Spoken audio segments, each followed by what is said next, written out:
Dans cette cour, il y a des enfants d'Isieux. Dit comme ça, la phrase interpelle. On a tellement associé les enfants déportés à Isieux qu'on en a oublié la vie d'après. Dans cette cour, on a en mémoire la dame d'Isieux. Dit comme ça, on pense tout de suite à Sabine Zlatin. La directrice de la colonie des enfants d'Isieux a laissé une trace dans l'histoire. Ici, elle laisse son nom. Elle avait un grand cœur, elle était très juste, elle a été courageuse. Elle transmet des valeurs de fraternité, de bonté. En 1943, Sabine installe les enfants juifs dans cette maison. Les cache, les protège, leur fait oublier la guerre. Sentant la situation précaire, elle cherche un nouveau lieu d'accueil. Le 6 avril 1944, elle n'est pas là quand les 44 enfants d'Isieux se retrouvent entre les mains de Klaus Barbie.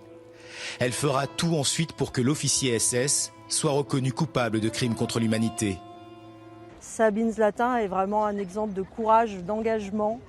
Elle a combattu toute sa vie pour les valeurs humanitaires et c'est des valeurs qui sont essentielles dans l'éducation et dans les établissements scolaires. Et donc nous allons transmettre son histoire et les valeurs qu'elle nous a apportées. En 1994, la maison d'Isieux est devenue musée, en grande partie grâce à Sabine Zlatin.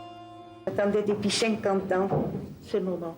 Une fenêtre est depuis ouverte sur le devoir de mémoire. Elle donne notamment sur le collège de Belay. Samuel Pintel, fils d'un des enfants passés par Isieux, a bien connu la dame. Son obsession, c'était de transmettre. Elle a passé sa vie, une fois qu'elle a vécu la tragédie, à essayer de transmettre quelque chose de cette histoire. Il y a pas mal de gens qui lui ont tourné autour. Elle aimait bien les jeunes. Et donc, il y a plein de générations qui l'ont rencontrée et croisée. Moi, j'ai fait partie des derniers. Et elle avait un message qu'elle essayait de nous faire passer à coups de massue quand même. Sabine Zlatin avait un seul souhait, qu'on n'oublie jamais ce crime d'Isieux. Sur ce fronton, son nom sert aujourd'hui de testament à l'histoire.